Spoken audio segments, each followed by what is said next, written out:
Hello and good evening and welcome to UK Crime Book Club. Sorry we're a little bit running late. We had some tech issues, which is a bit par for the course with with tech. Sorry. I'm delighted to be joined by Harriet Tyce this afternoon. I'm even this evening, even. It's because it's light outside. I'm not used to doing them in the light. Thank you so much, Harriet, for joining us. And this evening, we're going to be talking about your book that's due out this week, I believe. And it's Yes, that's right. A Lesson in Cruelty, which you've got the ones. I haven't got the actually, I'm going to go that way. I don't have I've got the proof, but you've got the real ones behind you. I got the real ones. The end of last week, my box arrived, which was very exciting to be able to see them in the flesh. They've done a very nice job. The glass on the front is shining. I think they call that foil. I'm not sure, but it's. Oh, really? Oh, because no, it's got the.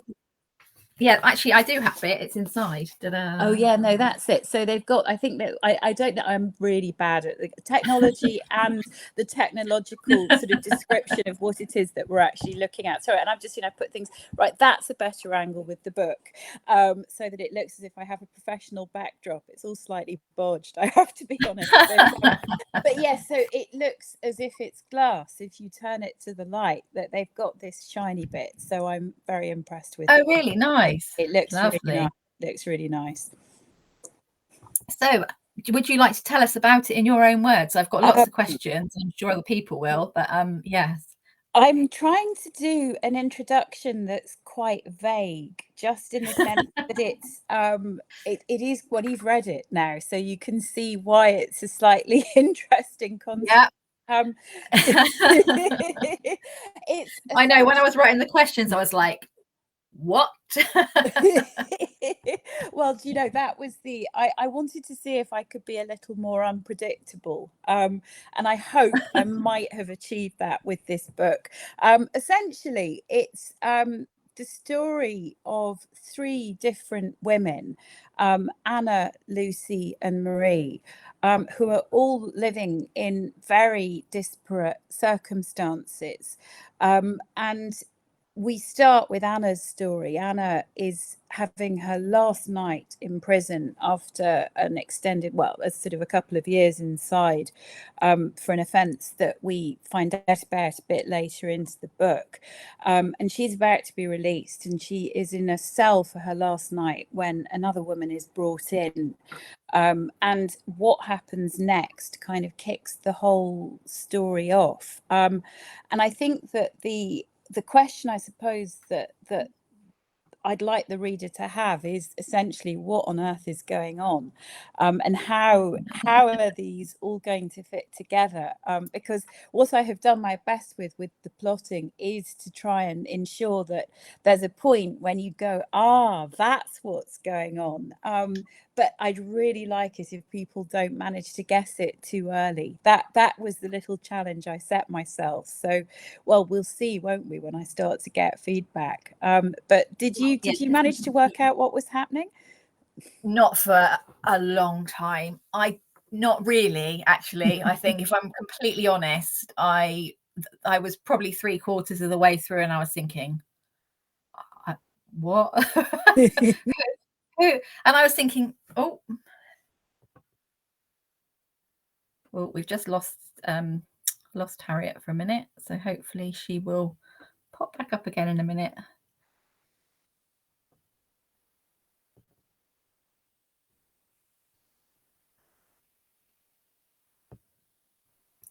Sorry, everybody. I don't know what happened there. Just disappeared. No doubt.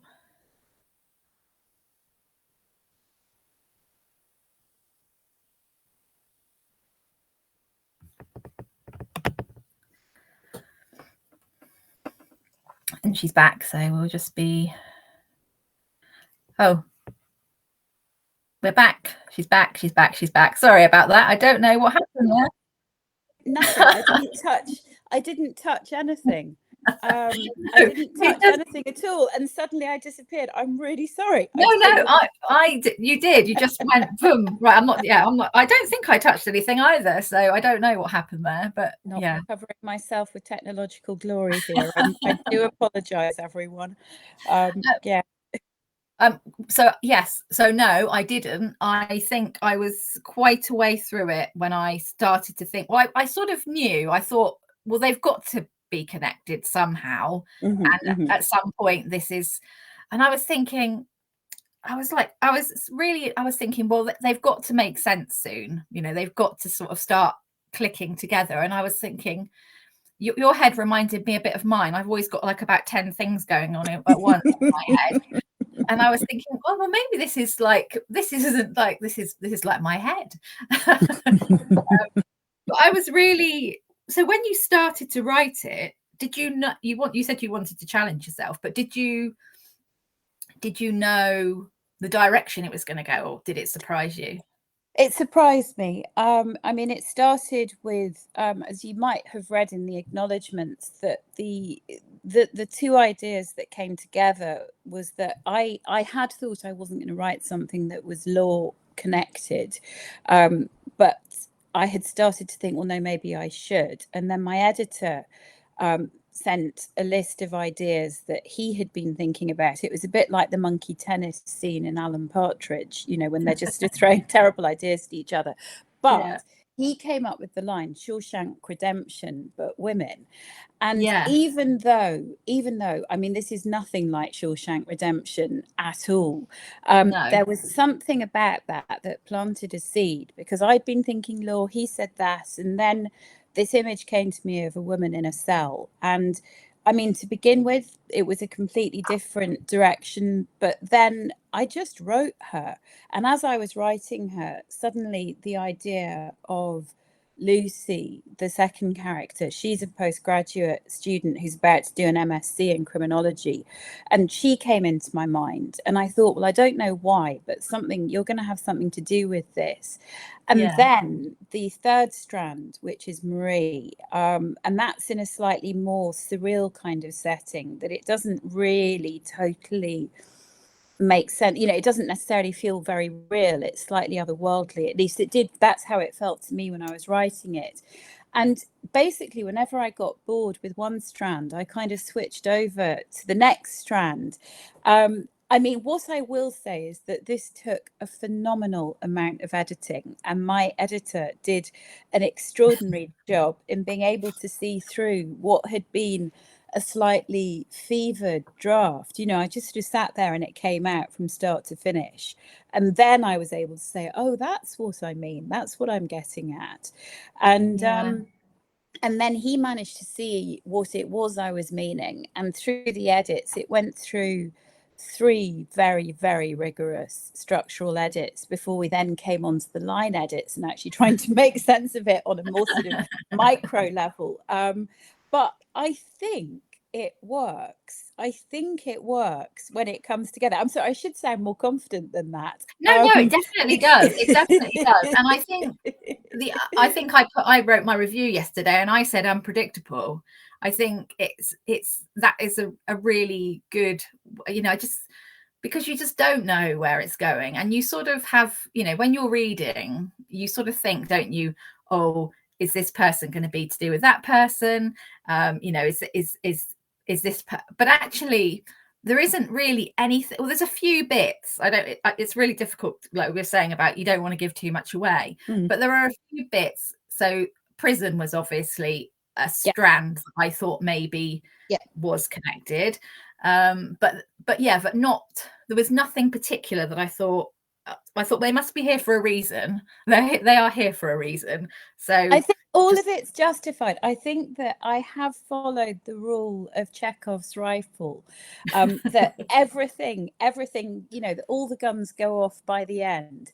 yeah, But you're going to have to wait for it, and you're going to have to read it. But I mean, I think in part it was sparked by. There were a lot of reviews of Blood Orange, which I have stopped reading just because it wasn't doing me much good in the end. But no, um, something that I did find quite interesting was the number of people who Well, and it would go from one person saying, I had no idea, I was blown away by the ending, I had not seen it at all, to other people saying, I knew at page 7 what was going to happen.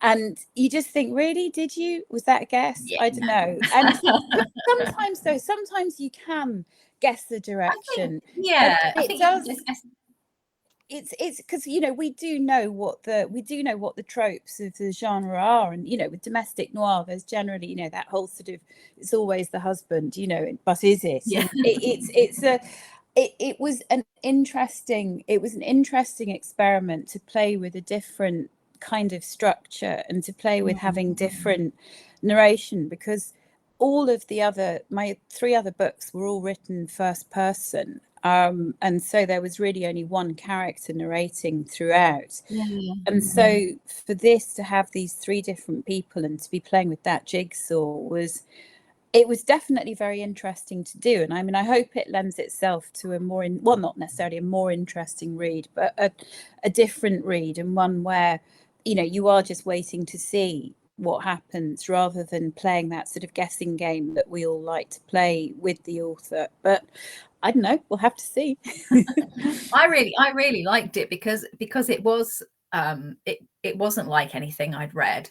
And I like to be challenged when I'm reading. I think if you want to read a book and you want to know what's going to happen, that's fine. But I do like to be challenged, and I do like to read outside of not of knowing, because I think when you get to the end, which we're obviously not going to talk about, um, you do think, oh, how maybe I could have seen that, and you almost want to go back and read some of the bits Now to see that's whether there's any clues. Now that's exactly what you want. That's exactly, as an author, what one wants as Yeah. feedback, because it's that bit. I know I love that with books when I read them, and then the piece falls into place at the end, and you suddenly go, how did that? Oh, and then you Yeah. see that it has been, you know, it has all been seeded in properly. I mean, I'm thinking here, Sarah Pinborough's Behind Her Eyes, you know, Yeah. when you have that, I mean, and which is the sort of the ultimate, you know, the whole sort of hashtag WTF, that ending. But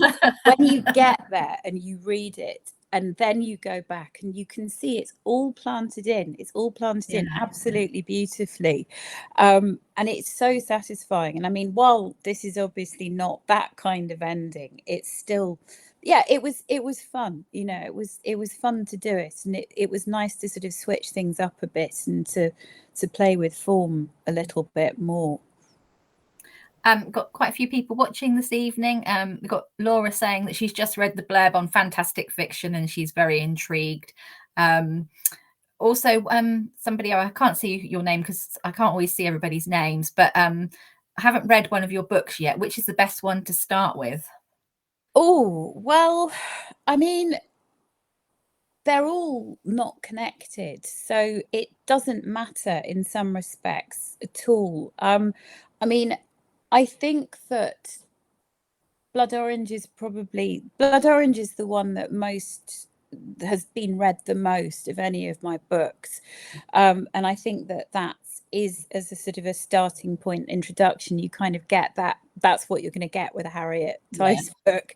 But I think this book isn't necessarily a bad place to start either. No. I mean, it's I think the joy of writing standalones is that it doesn't actually matter where, you know, at what point anyone joins, because they're all sort of different, sort of connect, you know, that there's a sort of thematic connection of criminal justice, but beyond that there's no recurring characters or sort of worlds. So I don't know, that I think that would be something that other readers might be better able to advise. But certainly Blood Orange is the one that most people have read who've read me. Behind me, you can't see it actually. There you go. Oh yes, there it is. There it is.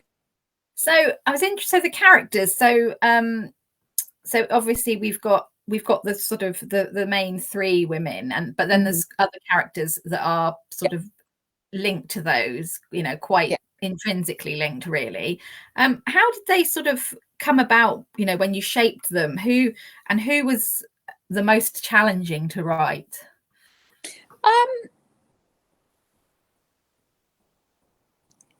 That's a really interesting question. I mean, in terms of challenging, I mean, I'd say that Edgar is a professor of criminology who I wouldn't say he was a challenge. He was actually quite, that was very entertaining because I kept thinking about the Jessica Rabbit, you know, that she can't help Yeah. it. She's just drawn that way. And in my mind, I don't quite know who he looks like in real life, but in my mind, he was just this devastatingly handsome silver fox. I mean, possibly a bit George Clooney-esque, you know.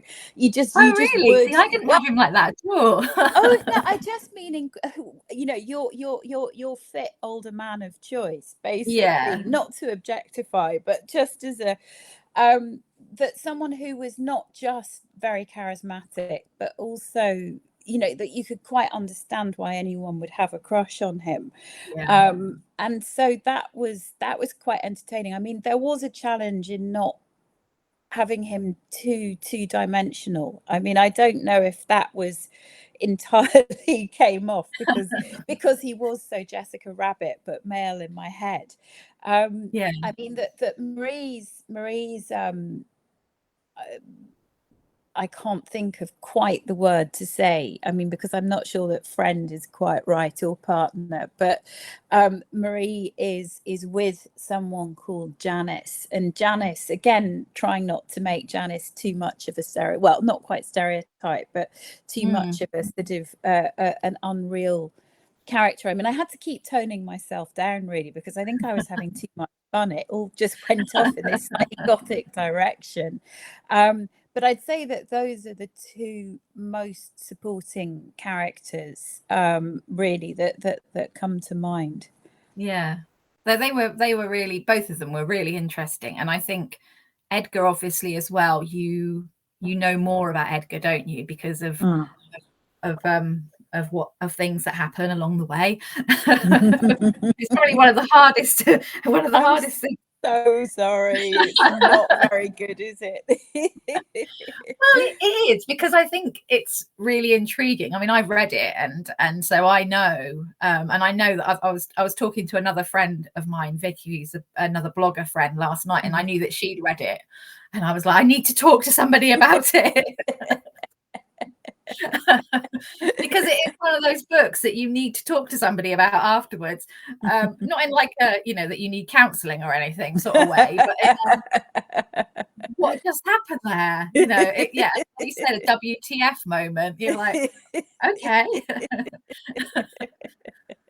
And I'm really glad that because I started reading it when I was on holiday last week, and I left it until yesterday to finish it, because I like to normally leave it until the day before, because otherwise, if I read anything else in the meantime, it gets muddled. So, Yeah, and I'm really glad I did. But actually, I don't think I would have forgotten anything because oh, it's. that's good to hear. That's really good to hear. So, did they sort of, the characters again? Did they sort of change? Did you always have a character? You know, did you always have an Anna? Or did sort of, so Anna was one, she says she was one of the first that sort of came along, They and were then Lucy came. all three of them were quite clear from the beginning. I mean, their Yeah, names changed in different, because you know names always do change between yeah. drafts. But no, they had all presented themselves as quite distinct characters, as a sort of, I mean, because they're all three at different ages, you know, that you've got the 20-something, the 30-something, and the 40-something. Yeah. And it was funny how, you know, even though it took a while to sort of unearth exactly what their stories were, as people, they were always quite apparent, and what it was that they would be likely to do. Which, and I'm not quite sure where they came from. It was one of those slightly weird moments of just, I'm not saying the whole thing was automatic writing, but I didn't overthink it. And No. my subconscious obviously had quite a clear idea. So no, they kind of stayed pretty true to themselves throughout. Though again, I had to tone things down a little bit because the original opening. I wasn't allowed to do what I had been doing with the original opening. But anyway, that's I'm a bit intrigued now. So I feel as if I'm talking in riddles the whole way through. It's really bad. I think the thing is with crime books is it's generally, generally when you interview a crime writer, it's, you don't want to give away unless it's something that everybody else has read. But it's very, generally you want everybody to be able to read it without spoilers. So Yes. it's a challenge, but it's a good challenge.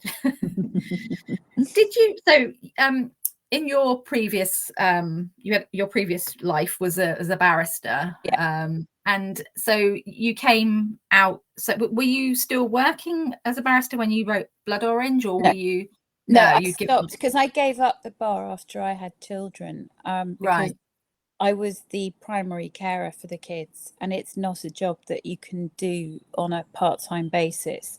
And I wanted to work part-time rather than full-time. And also the issue about, because I primarily did criminal defence work, and the issue about that is that it comes in very last minute. So you can be told sort of 1 or 2 nights before that you've got to go and spend a week in Nottingham dealing with a trial.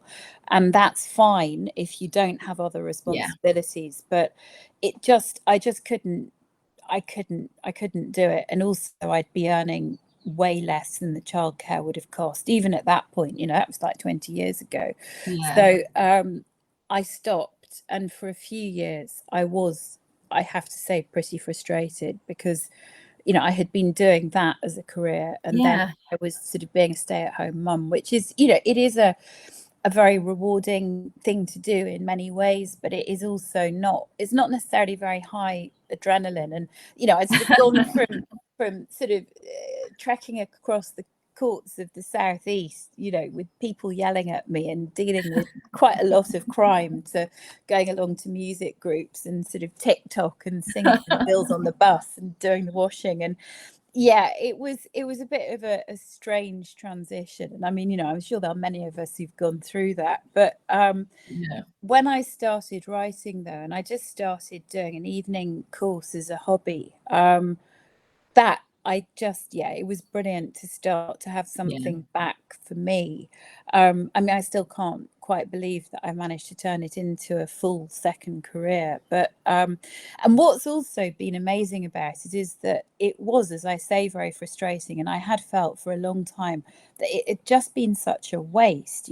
I'd spent all that time training, and I and spent money and just gone through all of that to get to the point that I was at before stopping.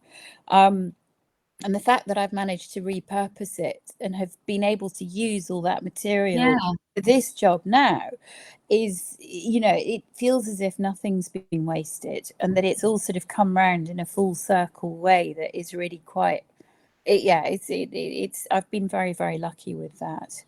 Do you think that's sort of been so it's like been a real benefit for you to have that experience to take into, and do you find that sometimes, so it obviously influences your writing, but does it hinder your writing sometimes, because it might not happen, or it would happen, sort of thing? I think that to answer the first part, yes, it's definitely helped, because I think that the publishers are really keen on, they're keen on authenticity.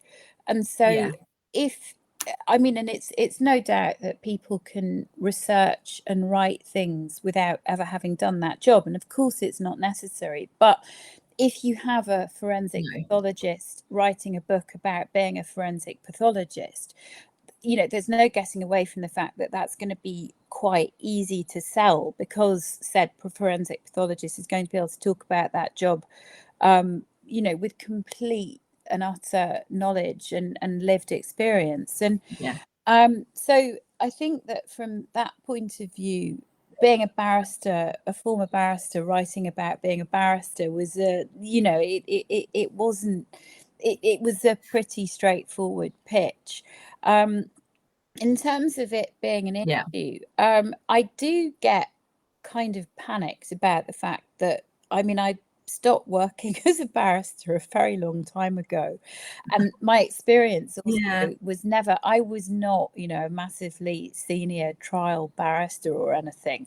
You know, I did some couple of jury trials, but I was mostly doing magistrates courts trials and dealing with quite low level crime. And so trying to translate that into interesting crime fiction has been a challenge. Yeah. I mean, my third book, the trial happens in the youth court, which, you know, because I'd spent quite a lot of time doing work in the youth court, it's not really that glamorous.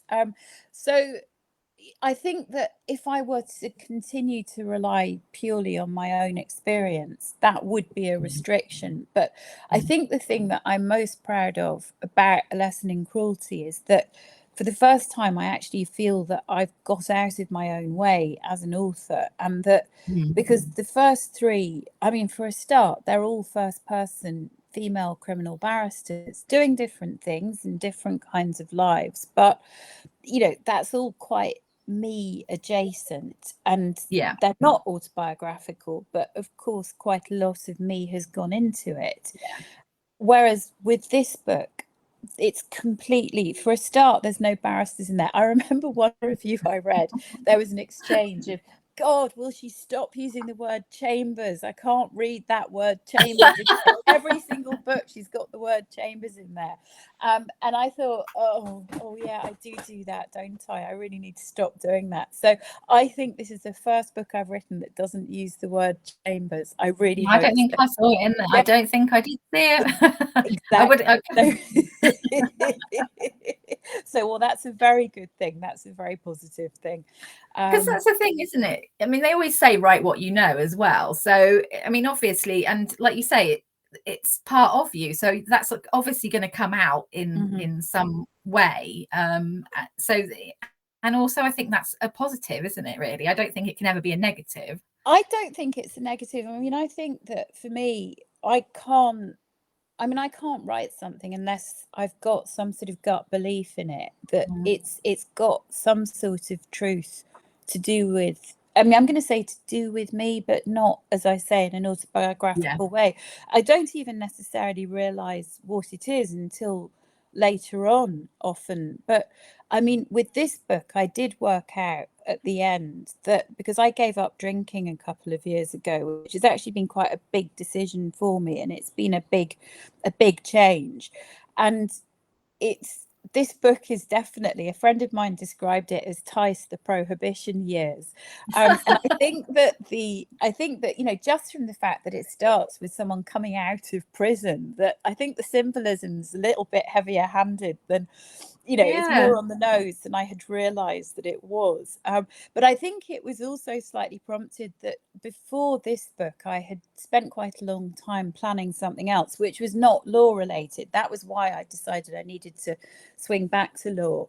And in that book, it had started in a distillery, an invented distillery up in the north of Scotland. And we'd had quite some toing and froing, me and my publisher. And they had come back and they'd said, bless them, women don't drink whiskey. And I'd sat there going, yeah, they do. They really do. But I wasn't gonna argue because, you know, it was just like, okay, whatever. I mean, and then they'd said, well, why didn't I set it in a vineyard in the south of France? Which was the point at which I said, yeah, well, I think we might just need to start again with something different. And I don't think I'd realised until I got to the end of this, but actually I did have an awful lot of women drinking whiskey in it as a kind of, I think it was a slight, like, I'll show you. You're telling me that doesn't happen. It jolly well does. Here you go. That's really sort of like, you know, because I mean, I'm sure there's a lot of women that I don't like whiskey personally, but I'm sure there's a lot of women that do. I think this was a comment that came from some men, but I mean, not that. I think people sometimes. I'm not saying that I wouldn't. I think over planning can be as bad as under planning for novels. And this book was Cruelty, I think, was under planned, and that's why it took so much editing, because it was a stream of consciousness. But the idea before was planned so much that it died. You know, you just, there's a level to how much it's like. you know, over mixing cake or something. You just have to leave things alone sometimes. So I'm going to try for the next one to be slightly more, you know, there is a plan, but it isn't, you know, not that we can move it, thank you, to a different country and wine. That leads me nicely on to the question of, do you plot, or how do you plot your book? So you said this one, you just wrote it. Is that? I mean, it was like stumbling through the dark without even, I can't remember. There is someone who's described it as you know, the whole process of writing a first draft as you know, driving through the dark with headlights on, and you see a little bit ahead of you, and that's all you need. And I mean, these were very dim headlights. I think that it and there were some quite agonized days where I would walk around thinking, I just don't know what happens next, what does happen. But it sort of came to me. I think that I tend to have normally a roadmap where I know what the opening is and I know how it's going to end. I don't necessarily know who the ending is going to happen to. I mean, with Blood Orange, I knew what the scene was at the end, and I knew what part Alison, the main character, played in that. But I didn't actually know who it happened to until about 2/3 of the way through writing the first draft. Which was quite an interesting journey. And I mean, in Midnight, the first draft, because it opens midnight, it ends at midnight, opens with two people bleeding out, having been impaled on railings. You know, they've fallen from a roof, and you don't know who those two people are. And in the first draft, it was two people, and then it was changed by the second draft after the edit, because there was something I'd been shying away from, and actually it was absolutely the right conclusion. So, you know, even if you have a really intense plot, like, you know, that you've got pages and pages of post-it notes, and it's all been really, really, I do believe that when you start to write, it takes on a life of its own, and it's your subconscious that's doing that. It's not, you know, it isn't some sort of magical external force, but you have to let things also develop organically, because otherwise you're forcing characters into situations that just don't, they present themselves differently as they as you flesh them out on the page. There's just no way of avoiding that. No, I think that's really interesting, because I think some people will say, you know, that the characters sort of take on a mind of their own, and I guess they do in a way, but it's basically your mind, isn't it? Sort of. Oh, it is. You know, it is your mind. It is your mind. But you know, there's things going on beneath the surface that, and I mean, you know, we have this with all of our, you know, it doesn't matter what the problem is that we have to figure out a solution to. But the solution always comes when you're in the middle of doing something else, you know, something kind of mindless, like driving, or I tend to find like, you know, washing my hair, because I mean, I had a brilliant solution to something, to what I'm writing at the moment, presented itself when I was washing my hair, and I was like, oh, I better not forget that between, you know, shampoo and conditioner. But it's, I do have quite, I suppose that I do have quite a strong belief that if you allow there to be a certain amount of freedom as well, that you have to let there be enough room for it to breathe and to grow of its own, because otherwise it feels too artificial. You know, you're imposing kind of external rules. I mean, I tend not to discuss plans too much with other people, with, you know, with editors or whatever. I mean, especially after the Vineyard experience, but but no, because the thing is, when you put it down initially, it always sounds really stupid and implausible. You know, I don't think anyone's able to pitch a book brilliantly at the very start, because it doesn't make sense. But it does make sense once you actually write it, and then you can say, well, this is what I meant. But often, until I've actually, you know, sort of worked on the document, I don't actually know what it is I mean, even though I know there is a meaning.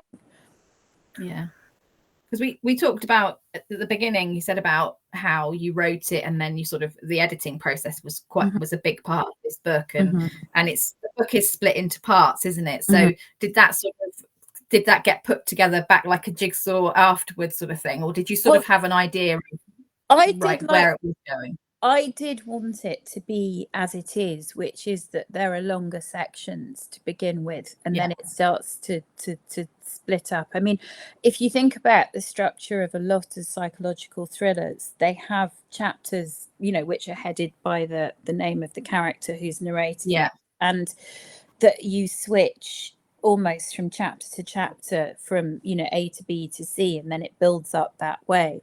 Yeah. And I thought about doing that, but then I just thought, actually, I wanted the idea of creating an extended, you know, a reasonably extended narrative, so that Yeah. the world was properly presented first. And I mean, that was a decision, and it may not be a decision that everybody will agree with, because it can be difficult, and I do appreciate this as well, that it can be difficult if you've been with someone for quite a long time and then suddenly it chops off, and you go to someone else. I mean, I know my son, for example, hated Northern Lights by Philip Pullman, not because he didn't love the first half, because he did. He loved Lyra. He was just totally Yeah. obsessed with Lyra's story. And then suddenly, halfway through, you go, no more Lyra. Here we are. We're in Oxford. We're with Will. And he's like, I don't care about Will. Who's this Will character? Leave me alone. Go back to Lyra. Back to Lyra. Back to Lyra. And so I appreciate. I mean, honestly, I don't think I'm selling this very well, am I? I keep making all these excuses for what's been. No, I think you're giving a fair, because I think some people, you know, may struggle with that, but actually I think actually knowing from the beginning that you're going to read something that's really unique and different, it's, for me, is, and I imagine a lot of people watching tonight who read a lot of crime books, actually that's something quite exciting. We don't want to read, you know, I can pick up the same book and read it with different characters. I didn't want to do that. So I think it's good, to be honest. I think I don't think there's anything. No, well, I think that there's something about. No, I had a writer friend of mine read it, and she messaged and she went, "It's very different." And I thought, is that good? Is that bad? I think she meant it was good, but it was. It has been it was really interesting to do. It was really interesting to do, because I think that it would be possible to keep writing variants of the same three, because in a way that the first three books are all, that they are all different, you know, they are very different plots and they are very different people, but I sort of feel that they are connected thematically in a way that I wanted to move on from that, and I wanted to try something different, and I did want to move away from the first person narration, which, and I mean, I love first person narration, and I may well go back to it. I mean, I think I'm still sticking in present tense. I think I'll probably always write in present tense. But it was something that I very much wanted to do, because I mean, as you say, that there are a lot of books which can be quite, you know, I personally feel that I've now written all of the relationship stuff that I want to write. There are, you know, and that I loved domestic noir, and I still love reading domestic noir, but I think I might have moved a bit further away from that, certainly for now anyway, that it's a sort of, but I think that's probably connected, you know, with my own stage of life, because my kids are now 16 and 20, and so you know, my domestic responsibilities have changed. You know, I am still in the kitchen, but it's more like, you know, the pizzas are in the fridge, sort yourself out, love. And there is a sort of freedom that I am being able to do a lot more without having to think about, you know, who's doing this, that, and the other, because, you know, everyone's able to look after themselves much more. And so I think that space domestically has given me space to expand as a writer. And, you know, if you don't challenge yourself and if you don't keep evolving, what's the point? You know, I don't want to be still writing the same book in 10 years. You know, that would be really, really depressing. And the thing is, I think as well is it is different, but actually, you know, it's not like you get to the end and you think, well, I don't know what happened there. You think, like you said, WTF, and you see it, but you don't get to the end and think, because I have read books where I've got to the end and I'm like, well, I don't know what happened there. The internet is your I friend think in that situation. People's brilliant reviews. Now, I may not look at my own Goodreads reviews because, you know, it can be difficult, but I will, if I'm confused, I do look at Goodreads, and that there is just so thorough, the reviews. It's really I know. helpful. I mean, I think that some people, I think I'm a fast reader, and I think maybe sometimes I miss things because I'm a fast reader. But then sometimes I think, even if I was a slow reader, I don't think I would have seen that. So I think I just think that people read differently, don't they? Like, you know, people read, you know, some people read for the, you know, I love crime, and finding something that's different is really exciting, and I really like that. So I think you're never going to please everybody, are you, all of the time? No, So. and you know what, you can't. I think that's I mean, I remember reading an interview with Richard Osman, actually, and he said that his daughter had done him a sampler of his catchphrase, which is "protect the brand." And essentially, I think that Osman made a decision that he is trying to, you know, he is pleasing everyone all the time, and quite obviously he's succeeding in doing that. I mean, his sales totally representative of that, and, you know, and more strength to his arm, you know, that really works for him. But I just don't think I'm as nice as Richard Osman by any stretch of the imagination. I'm not sure anybody's as nice as Richard Osman, really. No, I mean, he just seems so phenomenally nice, and I think that I am sort of considerably more charmless and edgy, and a bit sort of. I mean, he's just so, you know, he is the brand, isn't he? It's got, and you know, that's it, and that's the, but he is his own true self, you know. There is an authenticity to that, and if, you know, and I've only read the first of them, but it was, you know, it was full of charm. I couldn't do that, and I think if you try and do that, people know that you're just trying it on, you know. People know that it's sort of fraudulent in a way, and so I think that the only thing one can do is actually be true to, you know, be true to yourself, and be true to what you actually want to write, because, you know, and if I don't want to write it, why on earth would anyone else want to read it? You know, if that's the biggest thing, that I can't write it unless I'm actually believing in it and finding it interesting. And, you know, I think that might be, for those people that do like it, that might be what resonates with them. Yeah. Well, I think some people like to read something that not safe, I think, but cozy, safe. You know, I quite like reading them sometimes, but I don't want to read it all the time. But, you know, I think that's books for different moods, different frames of mind, you know. That's the joy of it, that there's such a huge range.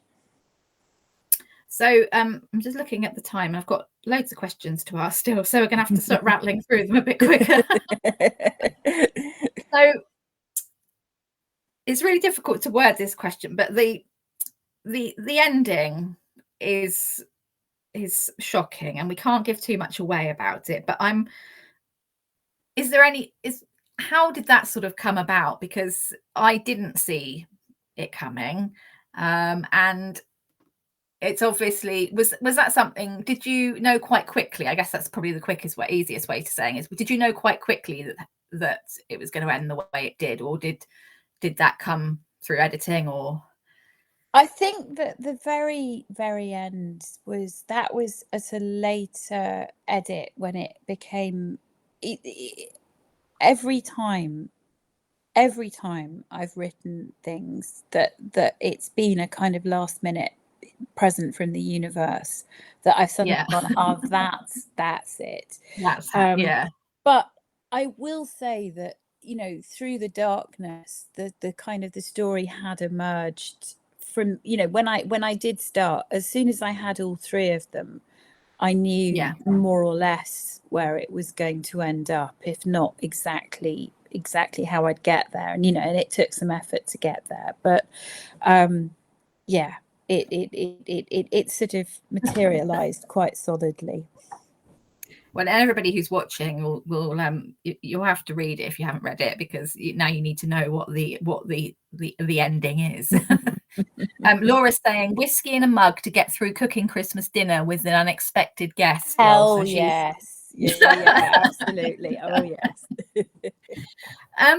So can you tell us what's next, or what you're working on? Are you allowed to say, or is I it? think that, I mean, certainly right now, if it doesn't change, my very brief pitch is that it's about the juror on a murder trial of a girl who thinks she's a witch.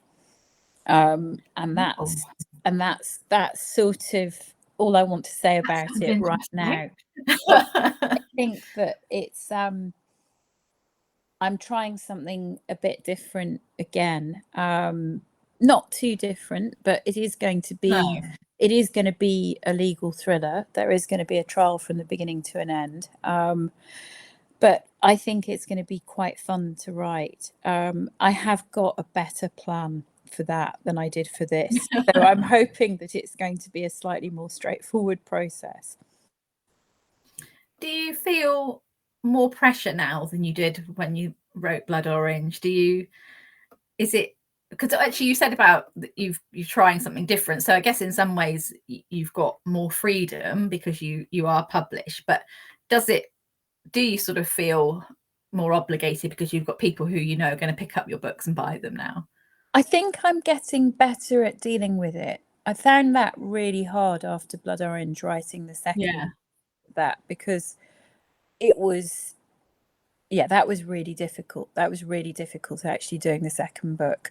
And the third book was also tricky because, and also I wrote that in lockdown, and so, that was a difficult time, etc. But I think that I'm growing in confidence, she says in a very non-confident way, but I feel, I mean, even though every time I Google, how to write a novel before I start, I think I've got more trust in myself that I'll get there, because it's when you've done something once, that you can do it again. And I've now Yeah. finished 4 books, even if there have been missteps along the way and I've had to scrap a lot and start other things again.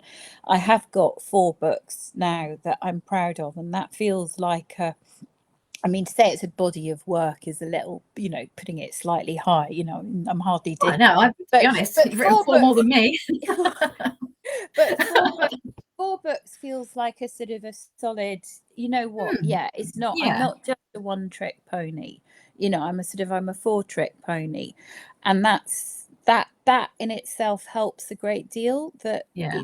it's and I think that knowing that there are readers is, that's now. It was terrifying, I'll be honest. It really was terrifying. And then it was like, oh my God, they hate the book, they hate the character, they hate me. And then I thought, well, no, because just because some people hate it, other people don't hate it at all. And also, I'm not my book. So just because someone doesn't like their book doesn't mean they're saying I'm a terrible person. I mean, I suppose I've been doing this for 5 years now. Blood Orange was published 5 years ago. And, all new jobs are terrifying at the beginning. There is no one who sort of swans into a new job and absolutely blows it away, unless it's an incredibly easy job. And even they carry all sorts of challenges in their own, no new job is easy. And it takes time to adjust to the situation, and it takes time to adjust to the new reality of it. But I think now that it's, that I know that there are people who are always, when they talk about me being an auto buy, sort of, I always get Harriet Tyce's book. That is, it's such a lovely feeling that people might actually be excited and be looking forward to it. That it's, that's why I want to keep trying to provide surprises and to make it unpredictable, so that it's actually a bit of fun and it's not just, oh God, another one, she's done the same again. I mean, which is fine if I were doing a series and it were a much loved character, but if they're standalone, they do need to be, well, it's that old chestnut, the same but different. And I think that it's I think I'm now a lot less nervous and I'm finding it a lot more fun. That's I think it makes it more straightforward. Yeah, and I think probably because, like, what I know, my kids are grown up as well now, so I think that there's that less pressure on you as a mum, isn't there? You can be well, you have to learn to be yourself again. Yeah. But Yeah. No more school gates, no more other no. people. Just sort of let them get on with it. It's wonderful. Yeah. So do you have a favorite author yourself? Who is your go-to? I will say, I mean, I always get the new Ian Rankin. Always. I love the Rebus series. Yeah. And I do read that with kind of bated breath. I mean, a newer author is Charlotte Vassell. She's got The In Crowd, I think, the one that's just coming out this week. It's very soon. That's one where, I'm lucky enough to be offered a lot of proofs, but to the extent that I can't read everything I'm sent. No. But that one, when I was emailed about, did I want Charlotte's new book, I was straight in there like, yeah. And I just went, there's just something. So have you read them? I mean, they're so much fun. No, I haven't. No. I really, really enjoyed them. No, I'll put them on my list. I thought that they were really good fun. So, I mean, those are two, but it's there are so many books, and there are so many great books. It's so very little time. So little time, and it's look behind me. I mean, it's just it's don't worry. it's I do, and then you get sort of frozen by indecision and end up just scrolling your phone rather than God, yeah. Yeah. Or I pick a massive pile that I'm going to read on holiday, and then I end up choosing something completely different because I think, oh, that looks better. Always the way. Best laid plans and all that. So yeah, just before we sort of finish off, because the hour's flown by, do you sort of have what have you got anything that you'd like to do apart from crime moving, in the future? Would you like to move away from crime? Is there anything you've sort of got a hankering to do, or well, I mean, quite happy with what you've got? I'd love to be able to write a romantasy YA book that ended up in one of those crates that went. I think that at the moment it feels very much that crime is my area. Not deliberately so, but just whenever I do write, it always ends up going a bit nasty. And there do end up just sort of twists always come in at the end. I think if I wrote a love story, they would kill each other. They'd be dead. I mean, and I think that, I'm signed up for 3 more with my publishers, and that's 3 more sort of psychological thriller-esque, in that they don't want me to start writing a police procedural, I don't think. No. And that feels right at the moment. But I mean, it might be at some point I try writing something. I have a sort of slight thought about something which is, well, I'm going to say State of the Nation, but I wouldn't even say that it was that sounds terribly pompous. I don't know, I like crime. I think the best, because I think the best books have got crime in them, and and it covers such a wide range of books. I mean, it's not really a genre. I mean, it's interesting, it's where you see people at their most real when they're facing those extremities of, the stakes are so high. I can't really imagine getting bored of it. No. Because there's just so many, there's infinite variety within it. So at the moment, no. But, when I've written a love story, I'll come back and ask if we can have a chat. Yeah. But only if it's got a good murder in it. And if you take me on my little journey where I don't know where I'm going, and then all of a sudden I'm like, oh, I didn't know I was going to end up there. Thank you so much for joining us this evening. Well, not at all. Sorry about all the tech issues. No. That's so A Lesson in Cruelty is out Thursday. Is that yes, right? Thursday. That's right. Thursday. It's beautiful. It's it's so clever. I really, really loved it. And I'm sure that there'll be lots of other people out there who love it too, but don't read the reviews if you don't want to. Laura's just said that she is looking forward to book 2 by Charlotte because she loved book 1. So you will not be disappointed. You will not be disappointed. It was just as, honestly, it was really good. I was worried, you know, because you want to make sure that it follows up strongly. But yeah, it was excellent. Thank you. It's been brilliant to chat to you, and good luck with Thursday. Have you got anything planned? I'm going off on a book tour, so I have got lots of events coming up. So Thursday I'm doing an event in London with Abigail Dean and Claire Douglas, which is going to be chaired by Alice Slater. So I'm really excited about that. Oh yeah, that's amazing. That's going to be really, really good. So yeah, that's Thursday's plans, but there's a whole, I'm going to be dotting around the country for the next while, so hopefully see people there. Yeah, no, thank you. Can we, is that on your website? That's on my website. All of the events are listed on my website, and also I think pinned on my Instagram. I'll go and check. I should actually make sure it's a bit more prominent on my Instagram, but it's definitely on my website. There's an events page on my website, and then you can, and I think all the links should work. I have tested them to destruction, but you know, famous last words. I'll share the link to Harriet's to A Lesson in Cruelty in the chat at the end. So if anybody wants to click on the link, then it will be there.